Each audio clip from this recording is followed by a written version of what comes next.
فأنا ناصح لإخواني بالصدع بالحق تبيض وجوههم. السكوت في مسألة الحزبية يضرها، فاصدع بما تؤمر وأعرض عن المشركين. سلامي على دماج ورجالها والشيخ يحيى ودار العلم يا سعد بانيها. الحمد لله حمدا كثيرا طيبا مباركا فيه كما يحب ربنا ويرضاه. أشهد أن لا إله إلا الله وحده لا شريك له وأشهد أن محمدا عبده ورسوله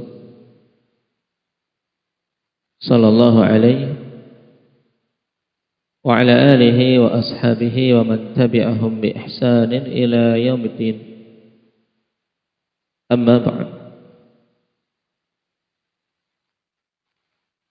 Ikhwanul kiram rahimani wa rahimakumullah. Teman-teman yang lalu kita telah membaca ta'liq dari Imam Sa'di rahimahullah ta'ala terkait bab perkataan Allahumma ghfirli in syi'ta. Yang bab ini masih terkait dalam masalah pengagungan terhadap sifat-sifat Allah Subhanahu wa ta'ala. Sehingga kalimat-kalimat yang terkandung padanya penodaan terhadap kesempurnaan sifat atau dipahami di situ penetapan adanya kekurangan bagi Allah Subhanahu wa ta'ala, maka di dalam syariat kita dilarang. Ini juga menunjukkan bagusnya Syekh Muhammad bin Abdul Wahhab rahimahullahu ta'ala dalam memperhatikan hal-hal yang bisa mencacati tauhid terkait lafaz-lafaz. Karena hal-hal yang bisa mencacati tauhid, bisa merusaknya, meliputi akidah atau perbuatan atau perkataan. Dan telah kita lewati contoh-contoh sekedar ucapan-ucapan ternyata ada yang merusak tauhid, bahkan bisa mengeluarkan seorang dari lingkup ahli tauhid, menjadikan seorang kafir. Seperti ucapan apa yang efeknya parah seperti ini yang telah kita lewati. Sekedar ucapan walaupun tanpa ada maksud darinya. Apa itu? Hendaknya Ali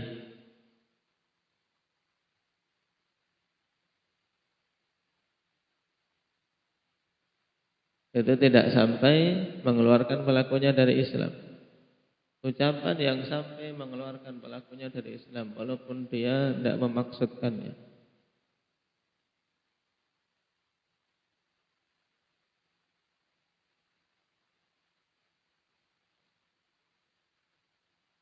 Apa itu? Badri istihza, ungkapan yang padanya olok-olokan terhadap Allah Subhanahu wa ta'ala atau olok-olokan terhadap nabinya. Ini kan ucapan walaupun tanpa memaksudkan, tanpa serius, tapi perkara istihza, olok-olokan terkait Allah atau Rasulnya atau agamanya ini membatalkan keislaman seseorang, maka hati-hati. Adapun bab kita perkataan Allahumma ghfirli in syi'ta, maka kemarin yang rajih hukumnya apa?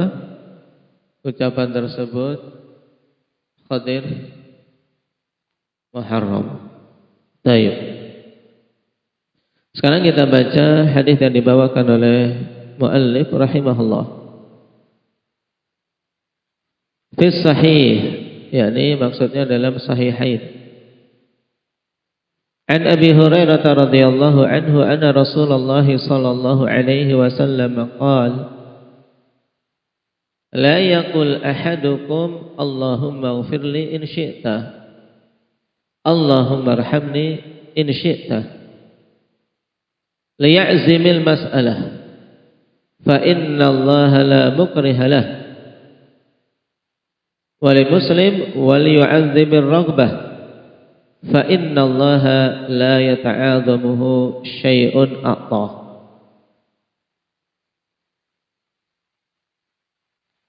Dalam As-Sahih mencakup Sahih Bukhari maupun Muslim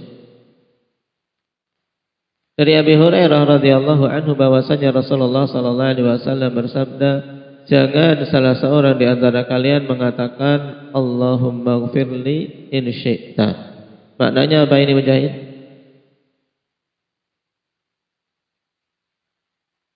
Naam, ya Allah, ampunilah aku jika engkau mau, jika engkau menghendakinya. Allahumma arhamni in syi'ta. Ya Allah, rahmatilah aku jika engkau menghendaki. Nabi SAW melarang seseorang mengucapkan seperti ini. Kemudian beliau membimbingkan apa yang seharusnya ada pada seorang hamba ketika dia berdoa memohon kepada Allah Ta'ala liya'zimil mas'alah. Lam di sini lamul amr.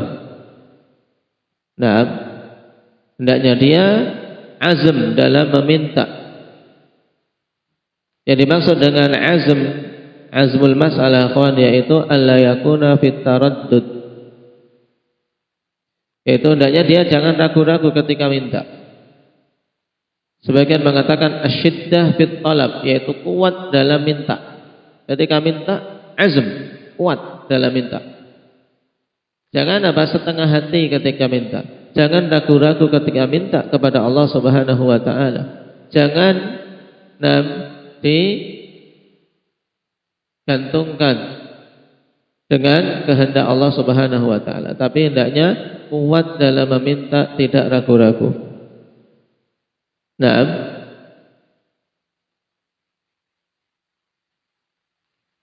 Kenapa Nabi sallallahu alaihi wasallam mengatakan liya'zimil mas'alah? Dikarenakan pada perkataan Allahumma ighfirli in syi'ta, Allahumma arhamni in syi'ta, di situ dipahami adanya keraguan-raguan dari seorang hamba.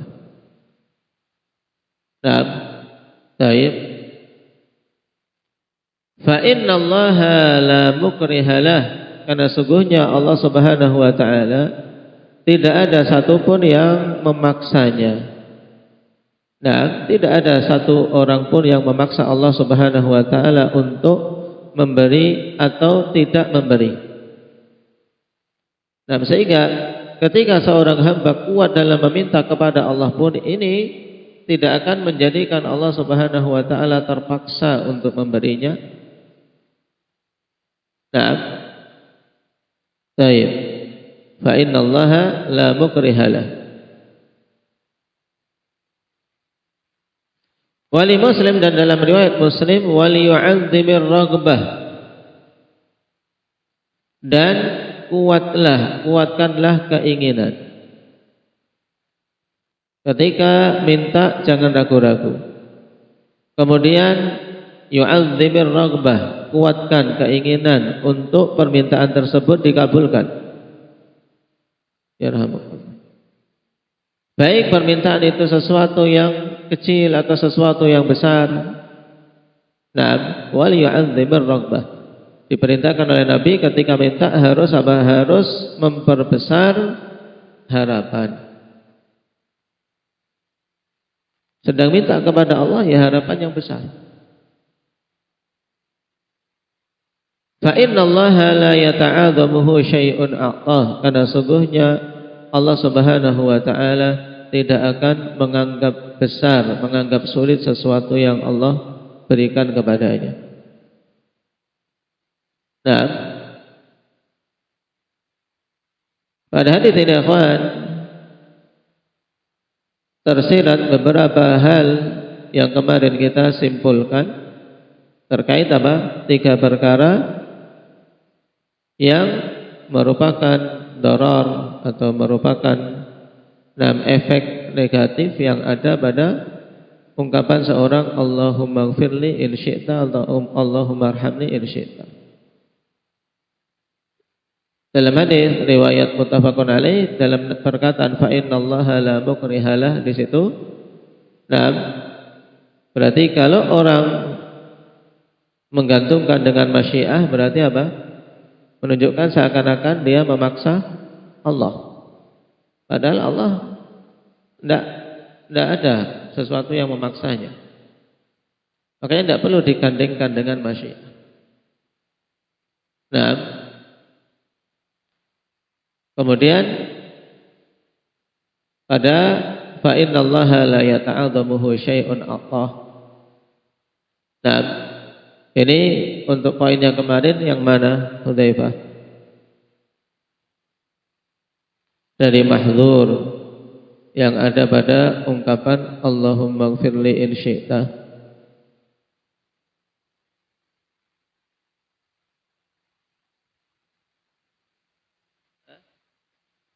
Seakan-akan pada ungkapan tersebut menunjukkan bahwasanya Allah tidak mampu untuk memberi, nah kesulitan untuk memberi. Makanya akhirnya orang ini mengungkapkan dengan in syi'ta. Kemudian pada ungkapan wal yu'azzimir raghbah, kuatkan harapan. Nah, ini untuk poin yang kita simpulkan kemarin apa? Indah ya Rifki?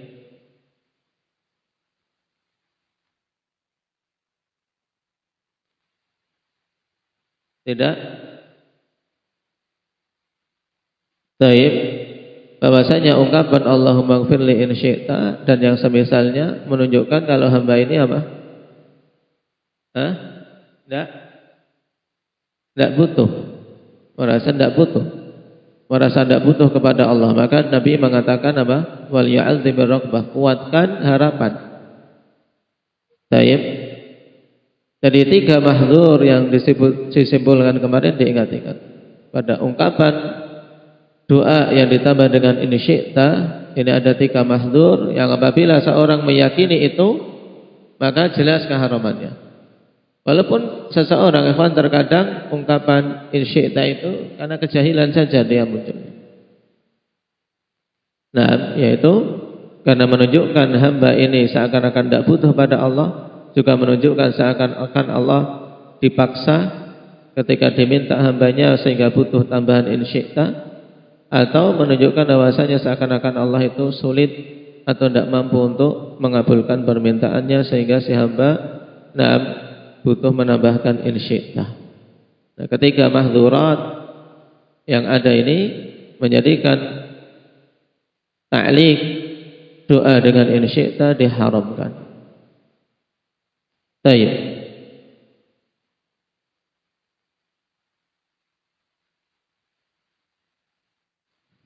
Kemudian di sana ada iskal yang sebenarnya kemarin telah disinggung oleh Imam As-Sa'di rahimahullah. Nah, kita ingat kembali. Yang pertama, ikhwan, pada doa istikharah. Nah, pada doa istikharah di situ dikaitkan dengan ilmu. In kunta ta'lamu anna hadzal amra khairul li fi dini wa ma'ashi wa akibatu amri. Kemudian doa minta agar dimatikan atau dihidupkan. Itu juga digandengkan dengan tayyib ilmu Allah. Allahumma ahyini maka natil hayatu khairul li. Naam, wa tawaffani maka natil wafatu khairul li. Tayyib. Dalam hadis ini ada ta'liq. Naam, doa tersebut digantungkan kepada ilmu Allah Subhanahu wa taala. Tayyib, apakah hal ini juga termasuk hal yang dilarang? Nah, kalau dilarang kenapa dicontohkan oleh Nabi SAW? Maka tentu jawabannya bukan termasuk hal yang dilarang. Berarti butuh jawaban kenapa. Siapa bisa menyimpulkan dari penjelasan Imam Sa'di kemarin? Kashfi, kenapa enggak dilarang?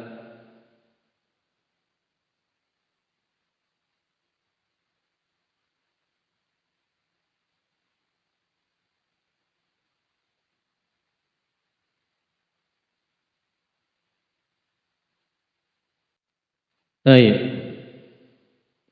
Jawabannya karena perkara-perkara tersebut, si hamba tidak mengetahui hakikat baik buruknya bagi dirinya dan akibat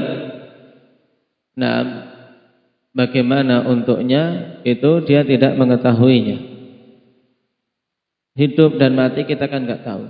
Lebih baik hidup atau lebih baik mati. Mungkin seorang terkadang merasa sudah berat menanggung hidup. Tapi belum tentu dia mati itu lebih bagus. Kenapa? Karena hidupnya seorang muslim selama dia di atas keislaman, itu akan menambah kebaikan. Taib khairukum man tala umruhu wa hasuna amalu. Sebaik-baik kalian yang panjang umurnya dan bagus amalannya. Tapi juga belum tentu dia minta hidup panjang, belum tentu baik. Kenapa? Karena tidak ada yang menjamin dia selamat dari fitnah, ya tidak? Makanya pada hal-hal yang seperti ini, yang seseorang tidak mengetahui hakikat akibatnya kelak dan apakah itu baik atau buruk bagi dirinya, ketika minta digandengkan dengan apa? Dengan ilmu Allah Subhanahu wa taala. Baik. Adapun perkara yang kemanfaatannya jelas, ya kemanfaatannya jelas, maka itu harus ketika minta harus azm. Baik, harus azm dan jazm, yaitu kuat meminta dan tidak ragu-ragu meminta. Baik, dan telah kita lewati kemarin perkara yang jelas kebaikannya yang kembali kepada perkara agama seperti apa? Meminta rahmah, meminta ampunan, meminta surga, meminta keselamatan. Ini semuanya kita minta dengan kuat. Baik. Demikian pula hal-hal yang bagus, jelas kebagusannya terkait perkara agama, seperti kesehatan, untuk kita bisa apa? Bisa menegakkan agama kita. Minta afiyah, minta keselamatan. Ini terkait masalah dunia, tapi berkaitan dengan agama seseorang. Baik. Iskal yang kedua, akhwan, terkait bacaan ketika seorang menengok orang sakit. Tahurun insyaallah. Tahurun insyaallah. Nabi SAW mengajarkan apabila seorang menengok orang sakit untuk mengatakan apa? La ba'sa tahurun insyaallah. Terus bagaimana? Apakah ini bertentangan dengan pembahasan kita? Karena di situ Nabi mengatakan insyaallah. Maka jawabannya, akhwan, yang kemarin belum disinggung, terkait hal ini kita katakan bahwasanya ungkapan tahurun insyaallah itu laisa min babid du'a. Hadza laisa min babid du'a. Ini bukan termasuk dalam kategori doa. Baik. Terus masuk kategori apa? Wa inna ma huwa khabarun min babir raja. Hanya saja itu adalah suatu khabar yang apa? Yang masuknya pada kategori harapan saja.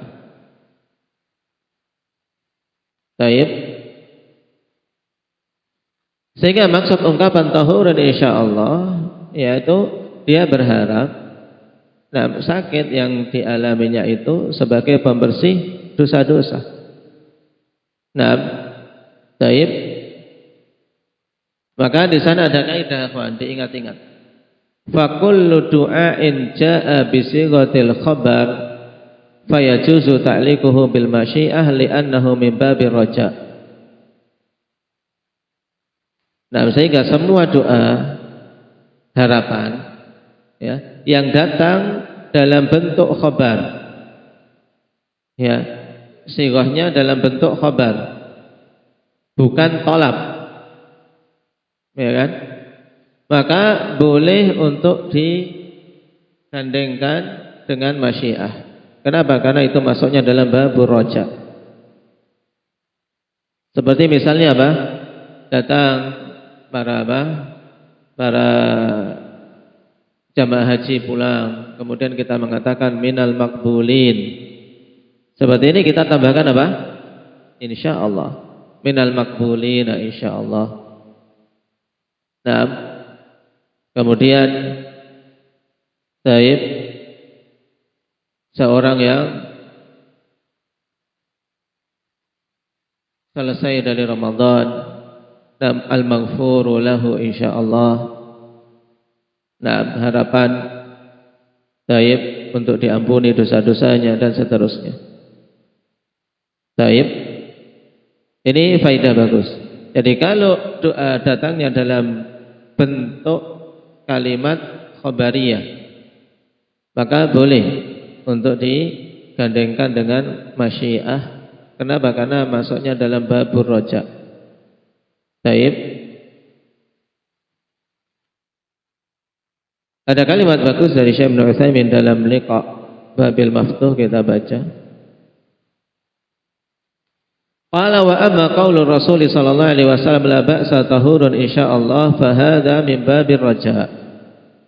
Adapun perkataan Rasul la ba'sa tahurun insyaallah, ini masuknya dalam bab raja, bab harapan.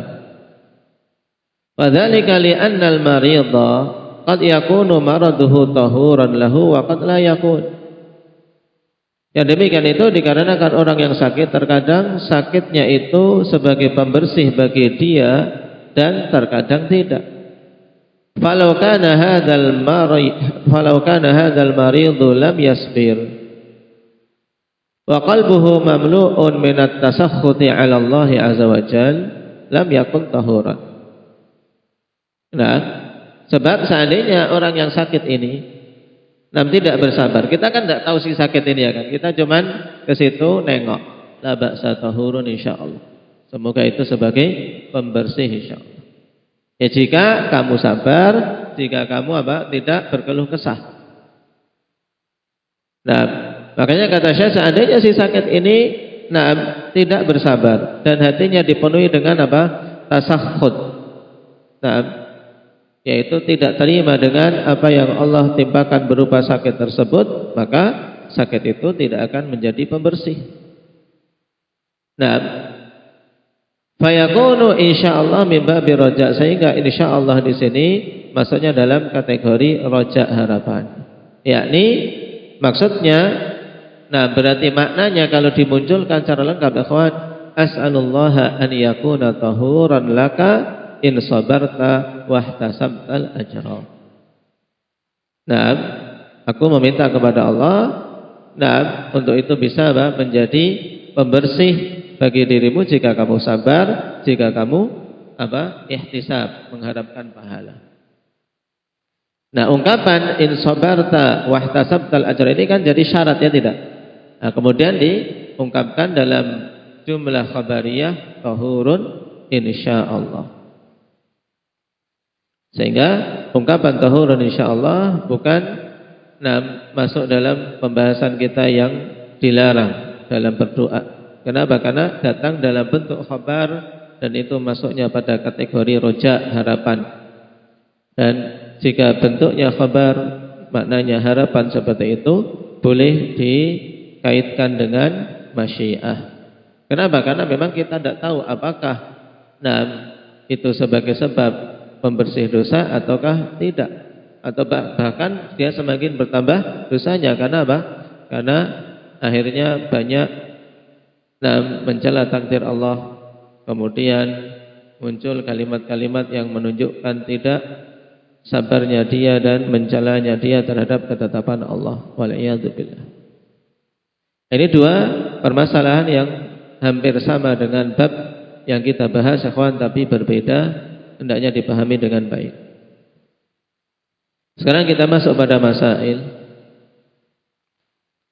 Qala fihi masail al-ula an-nahyu 'anil istitsna'i fid du'a. Larangan dari istitsna. Maksud istitsna apa ini? Mengucapkan insyaallah di dalam berdoa. Baik.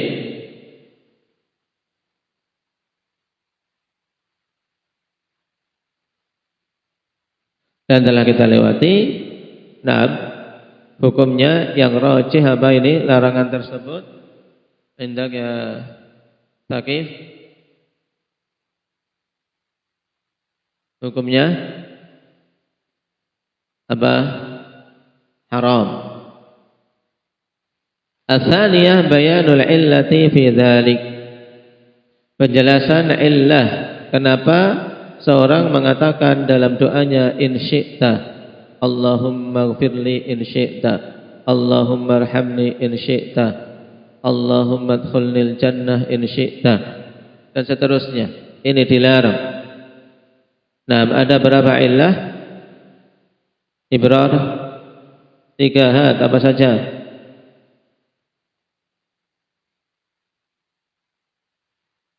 Menunjukkan bahwasanya Allah seakan-akan tidak mampu untuk memberi. Yang kedua, menunjukkan seakan-akan si hamba tidak butuh kepada Allah Subhanahu wa taala. Yang ketiga, menunjukkan bahwasanya seakan-akan Allah dipaksa untuk memenuhi permintaan hambanya. Baik. Ats-tsalitsah qauluhu liya'zimil mas'alah. Perkataan Nabi sallallahu alaihi wasallam liya'zimil masalah. Apa makna azam dalam meminta? Abdullah Maras. Liya'zimil masalah, makna al-azmu fil masalah maksudnya apa? Adamut taraddud wa syiddah fit talab, yaitu tidak ragu-ragu dan kuat dalam meminta. Baik. Ar-rabi'ah i'dhamur raghbah, yaitu menguatkan harapan, keinginan ketika minta kepada Allah. Ini diambil dari lafaz wal yu'azzimir raghbah. Sehingga seseorang ketika minta kepada Allah ya harapannya harus kuat. Dan kuatnya raghbah ini sesuai dengan kuatnya husnudzan seorang hamba. Maka di antara hal yang penting dalam berdoa adalah memperkuat husnudzan billah. Al-khamisah at-ta'lilu li hadzal amr. Alasan untuk perkara ini yaitu kenapa kok kita diperintahkan untuk memperkuat dan tidak ragu-ragu dalam meminta serta memperbesar harapan, karena Allah tidak ada satupun yang bisa memaksanya, dan dikarenakan Allah Subhanahu wa taala tidak ada sesuatu pun yang sulit baginya untuk dikabulkan. Baik. Fa innallaha la yata'adamuhu syai'un a'tah. Kemudian apa? Fa innallaha la mukrihalah. Baik. Ini pembahasan terkait ungkapan Allahumma ighfirli in syi'ta dan yang semisalnya dari doa-doa yang digandengkan dengan masyiah. Baik. Walhamdulillahirabbil alamin.